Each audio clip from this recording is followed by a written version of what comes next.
إن الحمد لله نحمده ونستعينه ونستغفره ونعوذ بالله من شرور أنفسنا وسيئات أعمالنا من يهده الله فلا مضل له ومن يضلل فلا هادي له أشهد أن لا إله إلا الله وأشهد أن محمدا عبده ورسوله اللهم صل وسلم وبارك على نبينا محمد وعلى آله وصحبه ومن اتبع بهداه إلى يوم القيامة وبعد.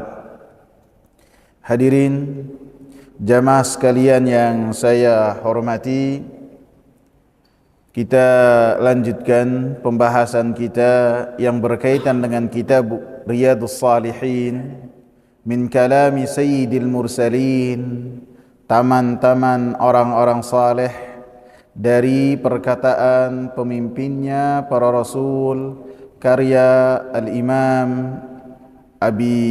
Al-Imam Muhyiddin Abi Zakaria Yahya ibn Sharaf An-Nawawi rahimahullah. Kita masih di bab yang pertama di hadis nomor 10. Wa an Abi Bakrata Nufai'i ibni Al-Harith Al-Thaqafi radhiyallahu anhu, dari Abu Bakrah Nufai' ibn Al-Harith Al-Thaqafi radhiyallahu anhu, semoga Allah subhanahu wa ta'ala meridainya, anna Nabiya sallallahu alaihi wasallam qala, bahwasanya Nabi sallallahu alaihi wasallam berkata, idzal taqal muslimani bisayfayhima falqatilu wal maktulu finnar. Apabila bertemu dua orang muslim dengan pedang-pedang mereka berhadapan, falqatilu wal maktulu finnar, maka yang membunuh dan yang dibunuh semuanya di dalam api neraka. Qultu, saya berkata, ya Rasulullah, hadzal qatil fama balul maqtul, wahai Rasulullah, ini adalah pembunuh, maka ada apa gerangan yang dibunuh dia masuk api neraka juga? Qal, maka Nabi sallallahu alaihi wasallam mengatakan, innahu kana harisan ala qatli sahibihi, sesungguhnya orang yang dibunuh memiliki tekad untuk membunuh lawannya, untuk membunuh saudaranya ataupun kawannya. Muttafaqun alaih, hadis yang muttafaqun alaih, yang disepakati oleh Al-Imam Muslim dan Al-Imam Bukhari dalam kedua kitab sahihnya. Perawi hadis ini adalah Abu Bakrah. Abu Bakrah termasuk sahabat-sahabat yang dikenal dengan kunyahnya. Beliau dikatakan memiliki nama seperti yang dikatakan oleh Imam Nawawi rahimahullah, Nufai' ibn Al-Harith Al-Thaqafi. Dan menurut riwayat juga bahwasanya beliau ini memiliki nama Nufai' ibn Masruh. Jadi perbedaannya di bapaknya, apakah bin Masruh atau ibn Harith. Beliau juga dikenal dengan Maula Rasulullah sallallahu alaihi wasallam. Maula Rasulullah artinya, Maula itu seorang budak yang kemudian dibebaskan dan dimerdekakan oleh Rasulullah sallallahu alaihi wasallam. Kemudian dia menisbatkan dirinya sebagai maulanya Rasulullah, orang yang tadinya budak dan dibebaskan oleh Rasulullah dimerdekakan oleh Rasulullah sallallahu alaihi wasallam, sehingga beliau ini terkadang menisbatkan dirinya kepada Nabi sallallahu alaihi wasallam dengan lafadznya Maula Rasulullah sallallahu alaihi wasallam. Kemudian beliau juga masuk Islam ketika Nabi sallallahu alaihi wasallam mengepung kota Taif. Nabi sallallahu alaihi wasallam mengepung kota Taif pada tahun 8 Hijriah di pekan terakhir dari bulan Syawal.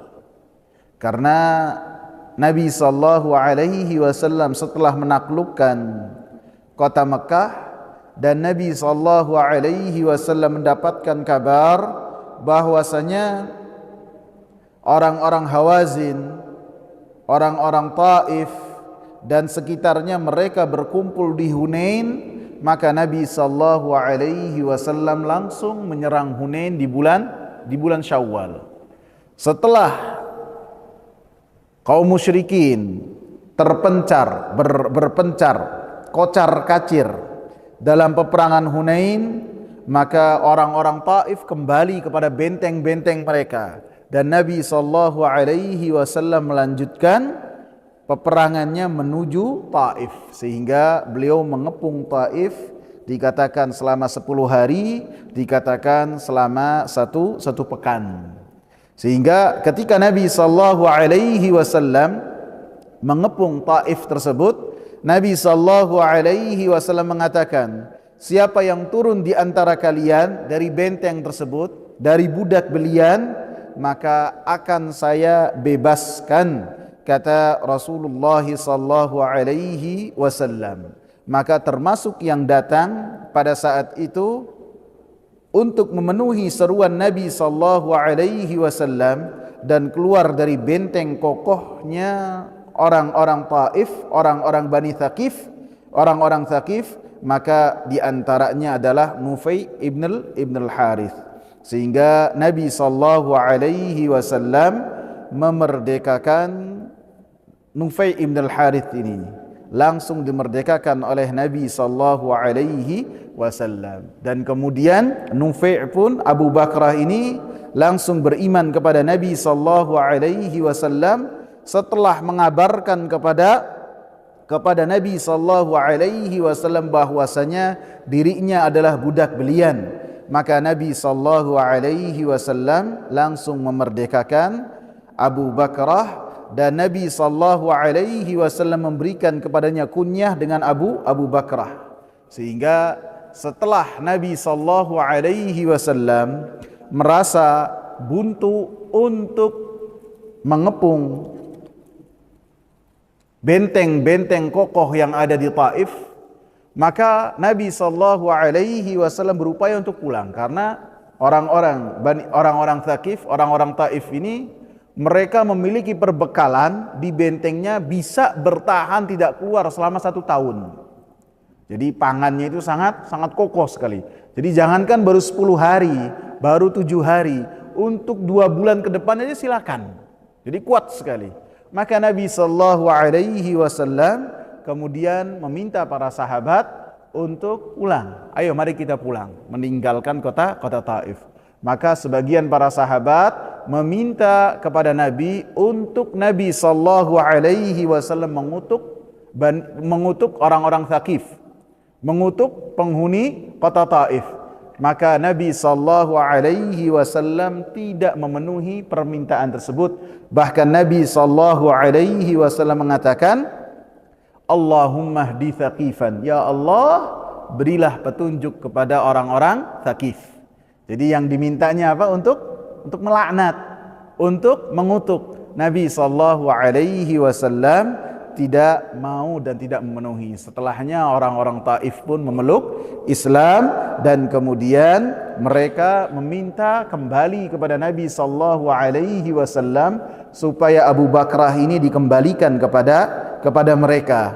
Maka Nabi sallallahu alaihi wasallam mengatakan kepada orang-orang Taif, orang-orang Thaqif, huwa taliqullahi wa taliqu rasulihi. kalian ketahuilah bahwasanya Nufai ini yang telah diberi kunyah oleh Rasulullah sebagai Abu Bakrah adalah orang yang telah dimerdekakan, budak belian yang telah dimerdekakan karena Allah dan telah dimerdekakan oleh Rasulullah sallallahu alaihi wasallam. Sehingga setelahnya Abu Bakrah ini berkata, dia senantiasa mengatakan, ana Abu Bakrah maula Rasulillah, saya adalah Abu Bakrah, orang yang telah dimerdekakan oleh Rasulullah.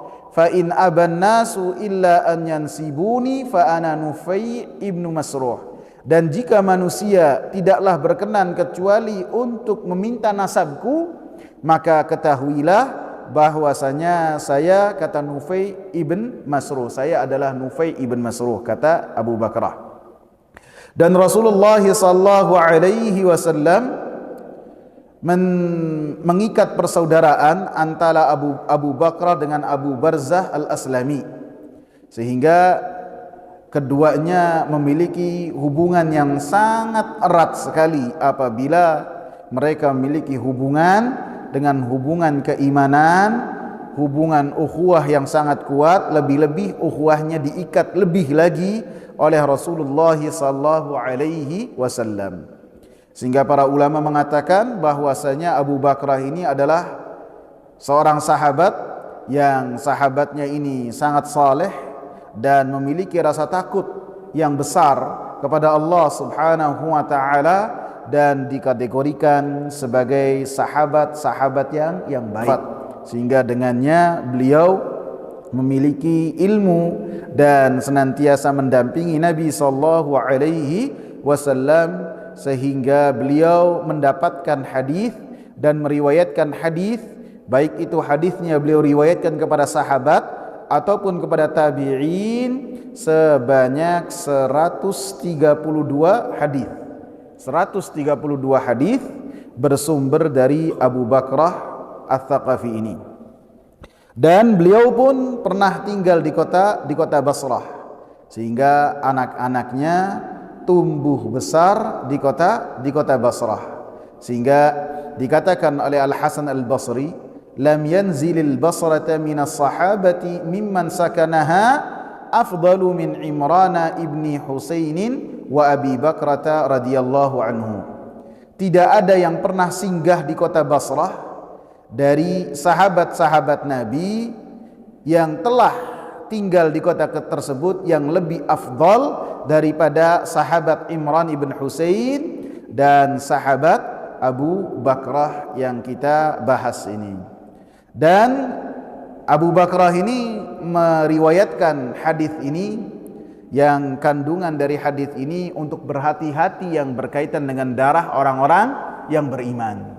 Sehingga ketika terjadi perbedaan pendapat antara sahabat, baik itu di perang Jamal ataupun perang Siffin, perang Jamal antara Talhah, Aisyah, kemudian Zubair bin Al-Awwam dengan Ali radhiyallahu anhu.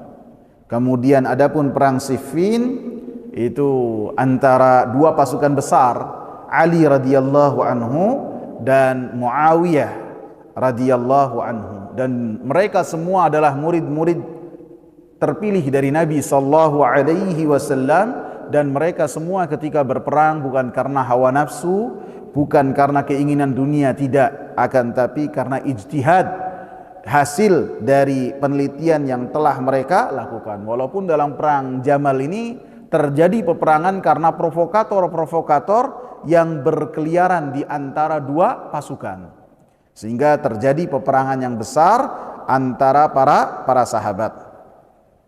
Sehingga Abu Bakrah ini, selain beliau mengamalkan hadis ini, memahami hadis ini, sehingga termasuk dari orang-orang yang tidak ikut dalam peperangan perang Jamal ataupun perang Siffin, tidak ikut di antara satu pun dari pasukan-pasukan tersebut, tidak mau mengikuti peperangan tersebut. Sehingga disebutkan dalam Sahih Bukhari, baik itu dalam nomor hadis 31 ataupun nomor hadis 6875, ataupun nomor hadis 7083 disebutkan tentang hadis ini ya, dan disebutkan juga sedikit dari sebab bagaimana Abu Bakrah ini meriwayatkan hadis ini. Disebutkan bahwasanya dari Hasan al-Basri dari Ahnaf ibn Qais. Ahnaf ibn Qais ini adalah orang Arab yang dikenal dengan hilm, dengan lembut, dengan tidak mudah marah. Jadi kalau orang yang paling dermawan di kalangan orang Arab, Hatim At-Tai. Di kalangan orang Arab yang paling dermawan adalah Hatim At-Tai. Kemudian di antara orang Arab yang paling lembut, paling mampu menahan amarahnya dan tidak mudah marah, ini adalah Ahnaf ibn Qais. Saya lupa namanya. Ahnaf ini julukan.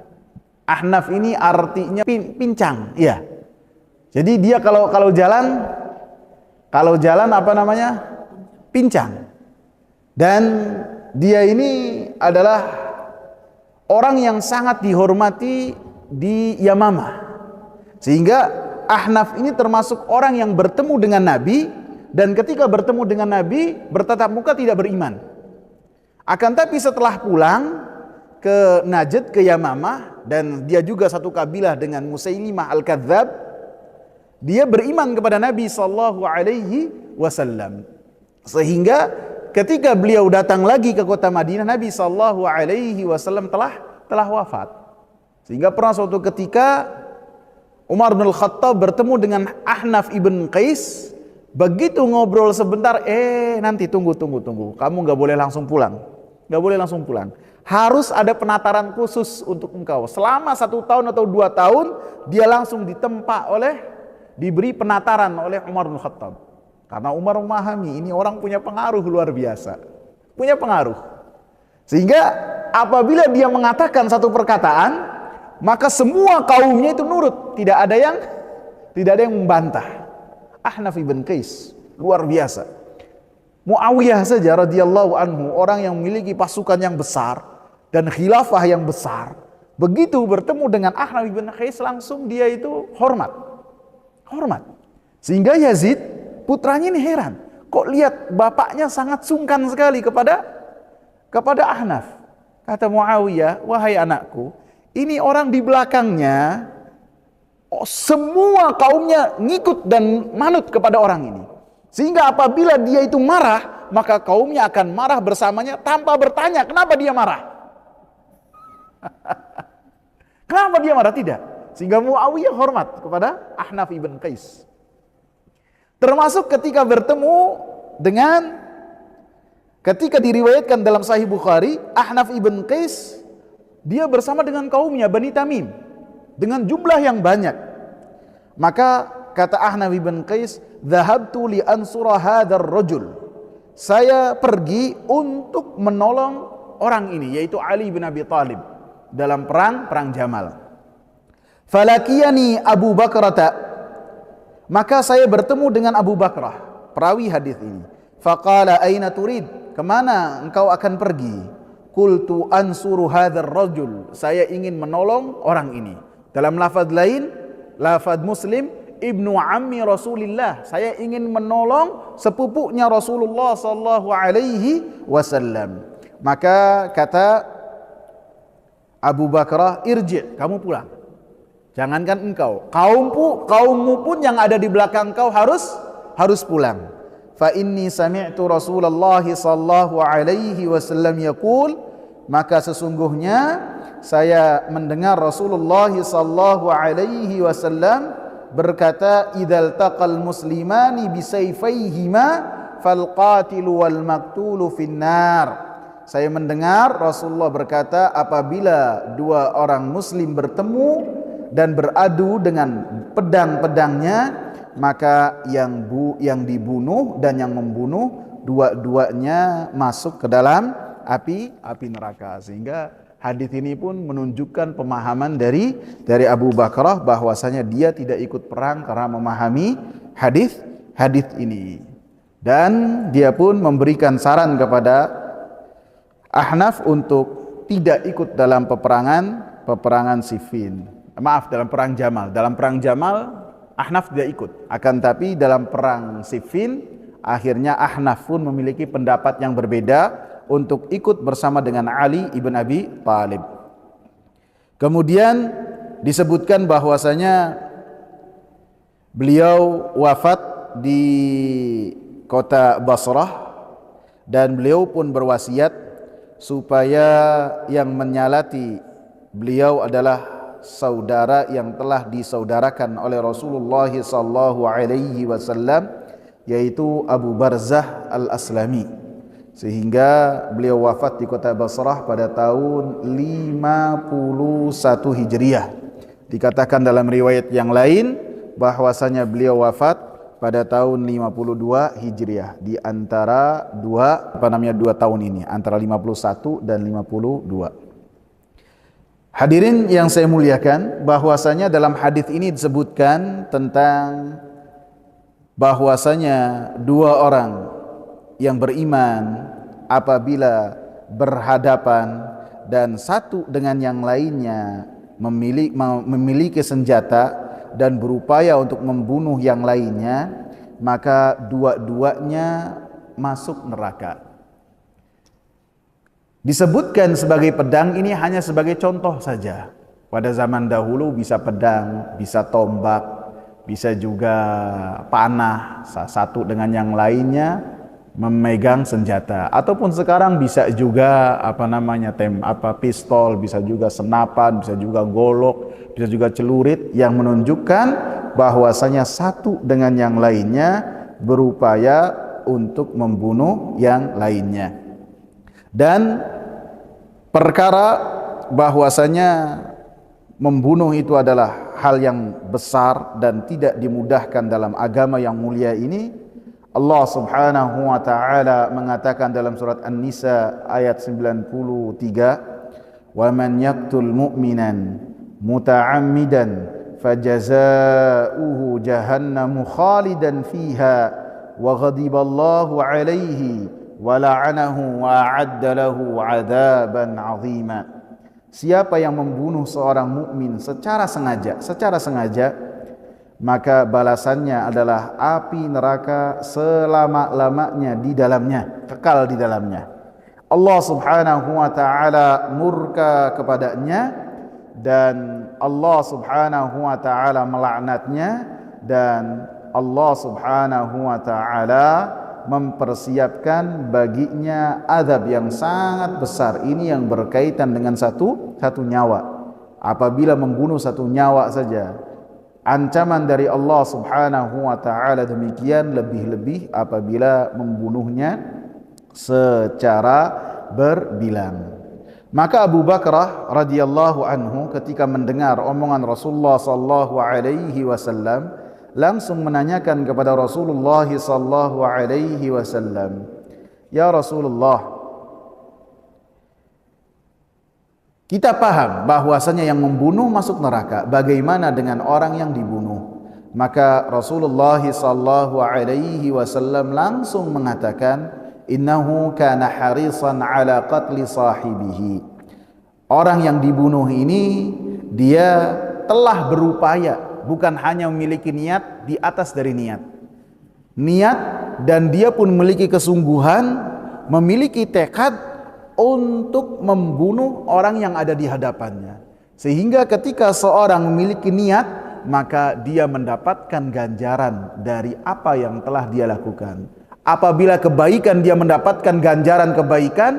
Apabila keburukan, dia mendapatkan ganjaran keburukan dari apa yang telah dia niatkan dan dia tekadkan. Jadi beda sekali antara niat dengan apa yang ada terlintas di hati, beda. Niat itu sudah menjadi kemauan, bahkan bisa berubah menjadi tekad. Adapun bisikan-bisikan hati, maka Allah Subhanahu wa taala tidak akan mengambil perhitungan di umat ini. Rasulullah sallallahu alaihi wasallam katakan, "Innallaha tajawaza li ummati ma tahaddatsat bihi anfusuha." Allah Subhanahu wa taala tajawaz, memberikan ampunan kepada umatku apabila ada lintasan-lintasan di dalam hatinya, yang mana lintasan-lintasan tersebut hanya ada di hati malam ta'mal au takallamat. Akan ada perhitungan dari Allah Subhanahu wa taala apabila seseorang mulai berbicara, mulai menunjukkan bahwasanya dia benar-benar melakukan apa yang ada di hatinya, maka dia akan dihisab dengan hisab yang apa yang dia inginkan dan apa yang dia rencanakan, walaupun rencananya tidak berhasil, walaupun tekadnya itu tidak berhasil. Maka Rasulullah sallallahu alaihi wasallam katakan bahwasanya yang dibunuh pun mendapatkan ancaman dengan api neraka. Karena apa? Karena dia memiliki tekad dan kemauan untuk membunuh orang yang ada di hadapannya. Sehingga dalam perbincangan antara Nabi sallallahu alaihi wasallam dengan Abu Bakar ini menunjukkan para sahabat ridwanullahi alaihim, mereka bertanya kepada Rasulullah sallallahu alaihi wasallam yang berkaitan dengan apa yang tidak mereka pahami dari perkataan-perkataan Rasulullah sallallahu alaihi wasallam, bahkan dari perkataan-perkataan Allah Subhanahu wa taala. Mereka orang-orang Arab tulen, mereka adalah orang-orang yang apabila dibacakan Al-Qur'an mereka langsung paham, dan mereka pun ketika dibacakan dan sampai kepada mereka perkataan Nabi, mereka langsung paham. Akan tetapi ada detail-detail permasalahan yang mereka tidak memahaminya, maka mereka tidak diam. Akan tapi mereka bertanya kepada Rasulullah sallallahu alaihi wasallam seperti yang telah dicontohkan oleh Abu Bakar. Abu Bakar memiliki tidak paham nih apa yang disampaikan oleh Rasulullah yang berkaitan dengan yang dibunuh. Maka beliau bertanya kepada Rasulullah sallallahu alaihi wasallam, sehingga Rasulullah sallallahu alaihi wasallam mengurai benang kusut ketika berkaitan dengan pemahaman yang ingin dipahami oleh para sahabat ridwanullahi alaihim. Sehingga para sahabat ridwanullahi alaihim bertanya, dan pertanyaan-pertanyaan mereka itu kalau menurut kita itu bukan pertanyaan yang ngaeng-ngaeng. Antum tahu pertanyaan ngaeng-ngaeng? Yang tidak mungkin terjadi, terus bikin ribet yang ditanya, kemudian akhirnya ngajak ribut. Bener enggak? Itu pertanyaan ngaeng-ngaeng gitu. Enggak. Kalau para sahabat bertanya itu pertanyaan-pertanyaan yang mereka ingin mencari ilmu, dan ketika mereka bertanyanya itu ingin mengamalkan, bukan hal yang lain. Sehingga pertanyaan-pertanyaan para sahabat dipuji dan dicantumkan oleh Allah Subhanahu wa taala dalam Al-Qur'an. Sehingga banyak yas'alunaka dalam Al-Qur'an, mereka bertanya kepadamu wahai Muhammad. Mereka bertanya kepadamu. Ini menunjukkan para sahabat bertanya, dan pertanyaan mereka diabadikan oleh Allah Subhanahu wa taala, dan pertanyaan mereka itu faedah semua. Ada ilmu, ada pelajaran yang dengannya mereka mengamalkan dan semakin dekat kepada Allah Subhanahu wa taala. Ketika Rasulullah sallallahu alaihi wasallam menyebutkan akan turunnya Dajjal, bukan turun ya, keluar. Kalau Nabi Isa turun, kalau Dajjal keluar. Karena Dajjal itu ada di satu pulau seperti yang dikabarkan oleh Tamim, sahabat yang mulia yang telah bertemu langsung dengan Dajjal. Rasulullah menyebutkan bahwasanya Dajjal itu akan tinggal untuk melakukan kerusakan di muka bumi ketika keluar selama 40 hari saja. 40 hari. Yang satu harinya seperti satu tahun. Kemudian hari yang kedua seperti satu bulan. Hari yang ketiga seperti 1 pekan. Hari yang keempat sampai sisanya, sampai hari ke-40 itu seperti hari-hari biasa. Nih, antum perhatikan pertanyaan para sahabat. Maka para sahabat ridwanullahi alaihim langsung bertanya kepada Rasulullah sallallahu alaihi wasallam yang berkaitan dengan salat. Hal takfina fihi salatu yaumin wahid? Apakah ketika kita bertemu dengan Dajjal ini di hari yang seperti setahun itu, apakah kita cukup salatnya seperti satu hari yang selama 24 jam? Ini pertanyaan. Pertanyaan yang apa? Apabila Rasulullah jawab, jawabannya itu akan berbuah amalan. Tidak yang mereka tanyakan, ya Rasulullah nanti makannya ini berapa kali? Enggak. Rasulullah nanti sarapannya itu berapa lama? Tidak. Hal itu tidak ada di benak para sahabat. Karena apa? Mereka ketika bertanya untuk mengetahui, dan ketika mengetahui mereka amalkan. Dan semuanya berkaitan dengan amalan. Tidak dengan hal yang lainnya. Maka Rasulullah sallallahu alaihi wasallam katakan, la walakin uqduru lahu qadrah. Enggak dalam satu hari yang semisal setahun itu, seperti setahun itu kalian sholat seperti 5 waktu yang seperti biasa kalian sholat. Tidak. Kalian harus bisa menghitung bahwasanya dalam satu hari yang seperti satu tahun itu kalian hitung dan kalian terka, kalian kira-kira. Apabila telah berlalu 24 jam, nanti kalian kira-kira lagi sholat subuh, kemudian sholat zuhur, kemudian sholat asar, kemudian sholat maghrib, kemudian sholat isya, terus berputar sampai sehari yang seperti setahun itu berlalu. Tidak dengan pertanyaan-pertanyaan yang lainnya. Ini menunjukkan semua kebaikan, semua pertanyaan yang pertanyaannya itu ada kebaikan di dalamnya. Maka para sahabat ridwanullahi alaihim telah bertanya kepada Rasulullah sallallahu alaihi wasallam, apabila ada kebaikan. Apabila tidak ada kebaikan, maka para sahabat tidak akan bertanya kepada Rasulullah sallallahu alaihi wasallam. Dan apabila ada kebaikan, maka Allah subhanahu wa ta'ala akan menjadikan para sahabat bertanya kepada Rasulullah sallallahu alaihi wasallam.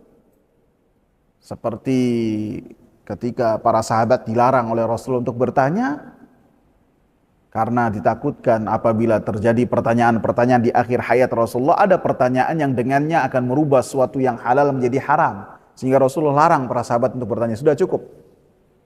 Yang bertanya adalah orang-orang Arab Badui. Orang-orang Arab Badui dengan pertanyaan-pertanyaan yang terkadang itu pertanyaan-pertanyaan yang cerdas. Dan Allah subhanahu wa ta'ala lah yang menjadikan mereka itu berbicara dan bertanya kepada Rasulullah sallallahu alaihi wasallam. Sehingga apabila dalam pertanyaan itu ada kebaikan, pastinya di dalam pertanyaan tersebut telah ditanyakan oleh para sahabat. Sehingga ketika Imam Malik rahimahullah, Malik ibn Anas, ditanya oleh seorang yang dia bertanya kepada beliau tentang kaifal istiwa, bagaimana istiwa? Bagaimana sih Allah beristiwa di atas arasy-Nya? Bagaimana? Maka beliau langsung menundukkan kepalanya. Dan beliau langsung berkeringat di musim dingin. Jadi musim dingin, pada saat itu ditanya dengan pertanyaan tersebut, beliau langsung berkeringat karena takut kepada Allah. Ini pertanyaan-pertanyaan besar berkaitan tentang Allah, tentang perbuatan Allah. Orang ini bertanya bagaimana istiwa ini? Bagaimana Allah beristiwa di atas arasy-Nya? Maka beliau mengatakan, al-istiwa ma'lum. Istiwa itu sesuatu yang diketahui. Diketahui. Artinya secara bahasa, istiwa itu berada di atas. Di atas arasy-Nya. Kemudian beliau pun mengatakan, wal imanu bihi wajib. Dan beriman terhadap istiwa sebagai salah satu sifat dari sifatnya Allah subhanahu wa ta'ala adalah suatu hal yang wajib. Karena Allah mengabarkan dalam Al-Quran dalam 7 ayat bahwasanya Allah beristiwa di atas arasy-Nya. Kemudian beliau pun mengatakan wal kaifu majhul. Adapun perkataan bagaimana ini tidak diketahui. Tidak diketahui. Artinya tidak diketahui ini orang-orang yang mereka lebih bersemangat untuk mendapatkan kebaikan tidak menanyakan dengan apa yang telah engkau tanyakan. Para sahabat mereka lebih bersih hatinya, lebih bersemangat untuk mendapatkan kebaikan. Dan mereka pun apabila ini adalah perkara yang baik, pasti mereka akan diperintahkan. Ataupun hatta lisan-lisan mereka akan berbicara atas izin Allah, bertanya dengan pertanyaan ini. Sehingga apabila hal ini tidak ditanyakan, maka majhul, tidak diketahui. Dan bukan suatu hal yang penting untuk dibahas. Karena Allah subhanahu wa ta'ala tidak mengabarkan hakikat tentang bagaimana istiwanya Allah subhanahu wa ta'ala. Dan para sahabat tidak bertanya tentang hakikat istiwanya Allah subhanahu wa ta'ala. Sehingga beliau pun mengatakan wassu'alu anhu bid'ah. Pertanyaan tentang bagaimana hakikat istiwanya Allah, maka ini adalah suatu yang bid'ah, tidak pernah ditanyakan oleh para sahabat ridwanullahi alaihim. Fa akhrijuh fa innahu rajulun su, kata Al-Imam Malik, keluarkan orang ini. Ini orang pengen merusak suasana sejuk dalam ta'lim dan majlis ilmu yang ada beliau di dalamnya, sehingga dikeluarkan orang tersebut dari majlis ilmu. Dan setelahnya orang ini memiliki pemikiran yang sesat. Jadi para sahabat ridwanullahi alaihim mereka bertanya dengan pertanyaan-pertanyaan yang menunjukkan bahwasanya mereka apabila tidak memahami, mereka bertanya kepada Rasulullah sallallahu alaihi wasallam. Kemudian di dalam hadis ini juga sangat jelas sekali bahwasanya amalan seseorang itu tergantung dari niatnya. Bahwasanya seorang yang memiliki niat, keinginan untuk membunuh orang lain, maka dia akan masuk api neraka walaupun dia ini tidak kesampaian untuk melaksanakan niatnya ataupun tekadnya. Tentu apabila yang berkaitan dengan perkara-perkara dunia, yang berkaitan dengan perkara-perkara yang tidak ada uzur di dalamnya. Apabila seseorang dibunuh kemudian ataupun membunuh karena membela kehormatannya, membela harga dirinya, maka dia akan masuk surga dan dia tidak akan masuk neraka walaupun sama-sama serupa dengan apa yang telah disampaikan oleh hadis Abi Bakrah ini. Disebutkan dalam hadis lain, seorang bertanya kepada Rasulullah sallallahu alaihi wasallam. Kemudian dia bertanya kepada Rasulullah, "Wahai Rasulullah, bagaimana pendapatmu apabila ada seseorang yang ingin mengambil harta saya?" Baik itu mungkin mengambil ini lebih tepatnya kayak begal kali ya. Kayak begal, kayak rampok. Adapun mencuri itu kalau bahasa Arabnya sariqah. Sariqah itu definisinya mengambil harta seseorang secara sembunyi-sembunyi dari tempat penyimpanannya. Sehingga kalau pencuri itu apabila pencuriannya sampai kepada nisab, kalau nggak salah seperempat dinar, maka tangannya dipotong. Adapun begal, adapun rampok, ini tidak dipotong tangan. Akan tapi hukumnya diapakan? Dibunuh. Karena dia termasuk orang-orang yang melakukan kerusakan di muka bumi dan menebar rasa takut di kalangan kaum muslimin. Jadi beda antara begal, perampok dan pencuri. Pencuri itu orang-orang yang melakukan pencurian secara diam-diam dan sembunyi-sembunyi. Sehingga termasuk dari apa yang telah Allah Subhanahu wa taala dalam surat Al-Maidah ayat yang ke-33. Innama jazaa'ul ladzina yuharibuna Allah wa rasulahu wa yas'auna fil ardi fasadan an yuqattalu aw yusallabu aw tuqatta'a aydihim wa arjuluhum min khilafin aw yunfaw minal ard. Sesungguhnya balasan orang-orang yang memerangi Allah dan Rasulnya dan melakukan kerusakan di muka bumi dengan kerusakan-kerusakan, di antaranya begal, bisa juga geng-geng motor yang menebar rasa takut, membunuh dengan semau mereka. Anyuqattalu, untuk mereka dibunuh, untuk mereka disalib ataupun dipotong tangan dan kaki mereka secara berlawanan, ataupun diasingkan di muka bumi. Dzalika lahum khizyun fid dunya wa lahum fil akhirati adzabun azim. Maka bagi mereka adalah kehinaan di dunia, dan di akhirat kelak mereka mendapatkan azab yang sangat pedih. Tapi yang eksekutornya bukan masing-masing di antara kita, akan tetapi pemerintah yang berwenang. Tidak boleh kita bahas tentang rajam, bahwasanya rajam itu orang yang melakukan perzinaan sedangkan dia dalam keadaan telah menikah. Kemudian salah satu komunitas majelis taklim misalnya, kemudian dia ngomong ke ustadznya, "Ustadz, saya zina, kemudian saya telah menikah, bagaimana nih apa yang harus saya lakukan?" "Oh, antum harus dirajam." Nggak boleh. Eksekutornya harus pemerintah yang berkuasa. Tidak boleh. Apabila ada yang curhat dengan demikian, mengabarkan kepada ustadznya dengan kabar yang demikian, ustadznya harus mengingatkan bahwasanya dosa tersebut adalah dosa besar dan dia harus bertaubat kepada Allah, dan harus ditutup perkara ini sehingga tersembunyi saja antara dia dengan Allah Subhanahu wa taala. Kita kembali ke hadis sahih Muslim dari Abu Hurairah ini. Ada seorang yang bertanya kepada Rasulullah sallallahu alaihi wasallam, "Bagaimana pendapatmu ya Rasulullah apabila ada seorang datang kemudian dia memaksa untuk mengambil hartaku?" Maka kata Rasulullah apa? "Fala tu'tihi malak." Jangan engkau berikan hartamu, jangan, pertahankan. Maka orang ini mengatakan, "Ara'aita in qatalani?" Bagaimana pendapatmu ya Rasulullah apabila orang ini memerangiku, memaksaku dengan ancaman, dengan pedang, dengan tembakan, dengan senapan, dengan senjata api?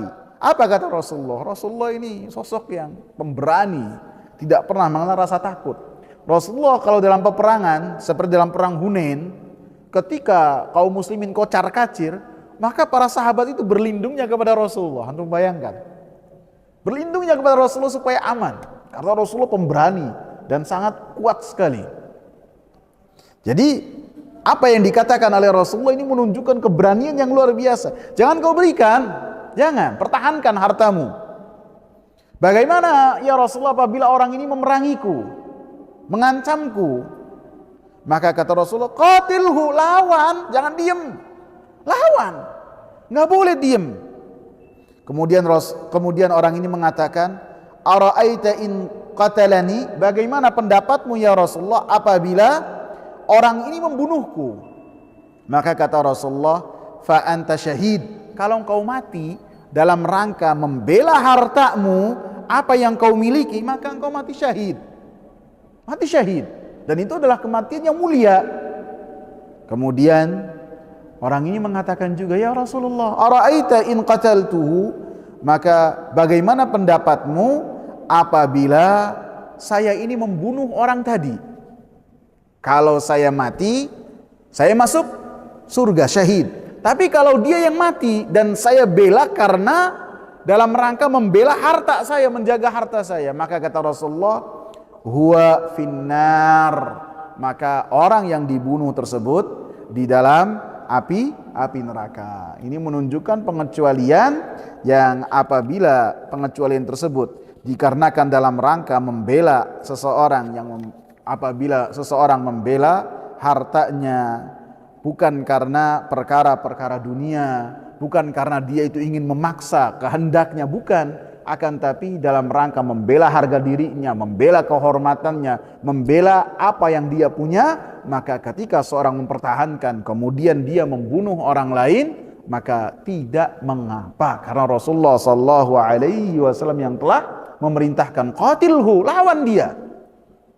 Karena apabila hal ini dilarang, pastinya ketika orang ini mengatakan, "Ya Rasulullah, apabila orang itu saya bunuh gimana?" Pasti Rasulullah katakan jangan dibunuh. Akan tapi Rasulullah malah membenarkan dengan mengatakan orang tersebut di dalam api neraka.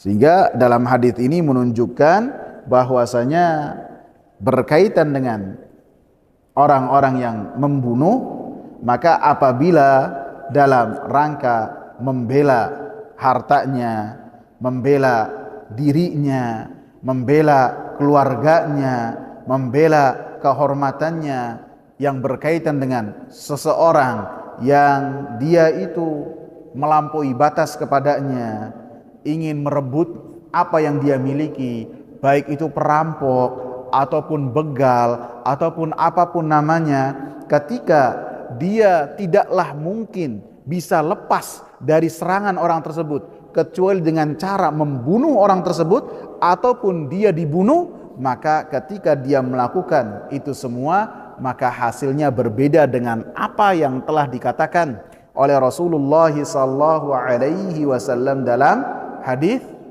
Abi Bakrah.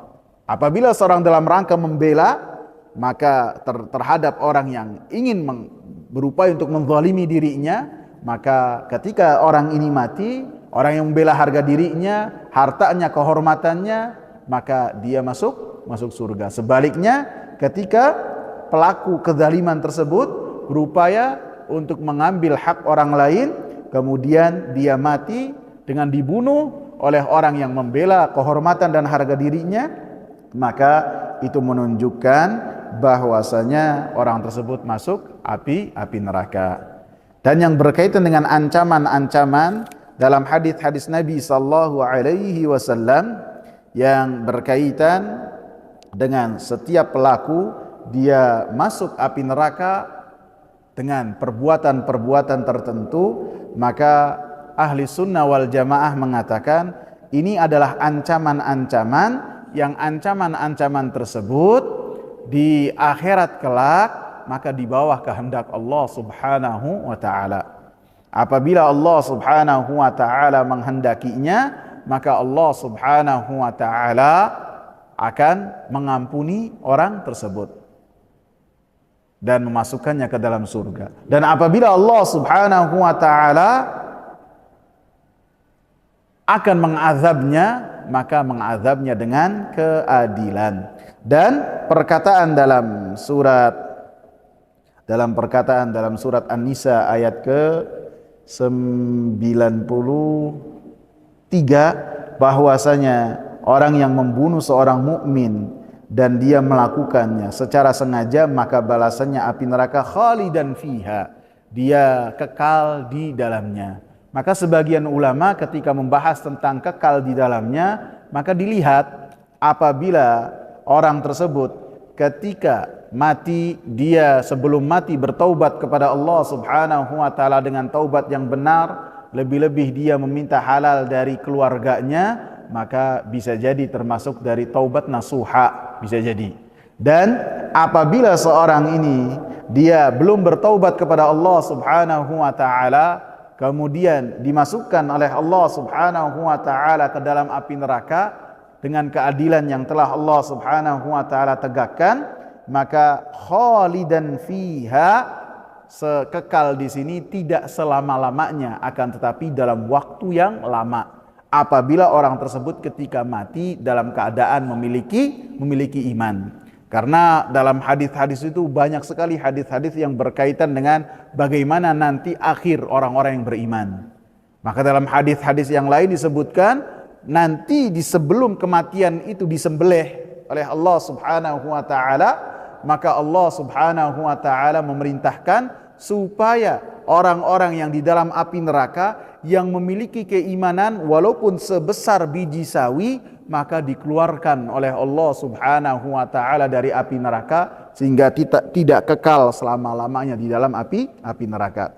Sehingga itu menunjukkan bahwasanya keimanan seseorang akan bermanfaat bagi pelakunya walaupun keimanannya adalah keimanan yang kecil. Berarti Ustadz, bagaimana dong kalau nanti di hari akhir kelak apabila dosa-dosa besar ini diampuni oleh Allah, bisa sesuai dengan kehendak Allah, bisa juga ditegakkan dan diazab oleh Allah subhanahu wa ta'ala. Maka kita ingatkan, ketika seorang melakukan dosa besar kemudian tidak ada waktu baginya untuk bertaubat, kemudian kematian menjemputnya, siapa yang menjamin baginya bahwasanya dosa besar yang dilakukan olehnya itu akan mendapatkan ampunan dari Allah subhanahu wa ta'ala? Siapa yang jamin? Siapa? Walaupun dalam ayat-ayat yang lain itu disebutkan bahwasanya Allah itu hanya tidak memberikan ampunan kepada pelaku dosa kesyirikan. Adapun terhadap dosa besar, maka di bawah kehendak Allah. Siapa yang menjamin ketika seorang melakukan dosa besar, belum bertobat dari dosa besar tersebut, kemudian ketika bertemu dengan Allah, Allah subhanahu wa ta'ala mengampuni, siapa yang menjamin? Maka itu menunjukkan untuk kita itu berhati-hati yang berkaitan dengan dosa besar. Karena dosa-dosa kecil saja itu akan menyeret seseorang kepada dosa-dosa besar. Dan dosa-dosa besar itu adalah utusan dari kekufuran yang akan mengantarkan seorang kepada kekufuran kepada Allah subhanahu wa ta'ala. Karena dosa-dosa besar itu menjadikan seorang lebih dekat lagi dengan pintu kekufuran kepada Allah subhanahu wa ta'ala. Silakan kalau ada yang ditanyakan. Ya, silakan.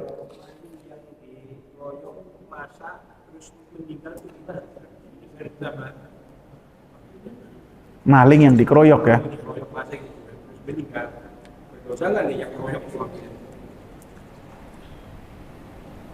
Iya. Karena nggak tahu tuh, Pak. Nanti saya tanyakan ya. Ya. Kadang-kadang kalau kita katakan, ya saya menjawabkan tentu atas nama Allah, nggak boleh ya berandai-andai ya. Sebagian orang ketika melihat pemandangan orang maling ayam, kayak maling motor, walaupun mereka melakukan kezaliman, maka ketika kita membalas kezaliman itu harus dengan kezaliman yang setimpal, tidak boleh lebih, tidak boleh. Walaupun itu adalah sebuah kezaliman ya, dan menjadikan orang-orang itu kesel, marah, ya tidak juga semena-mena dengan dibunuh sampai mati, sampai terkapar, sampai terkadang diseret di aspal ya kan. Ya tidak boleh juga. Nanti saya tanyakan lagi Pak Sohib. Ada lagi kawan? Semoga bermanfaat. Subhanakallahumma bihamdika asyhadu an la ilaha illa anta astaghfiruka wa atubu ilaik. Assalamualaikum warahmatullahi wabarakatuh.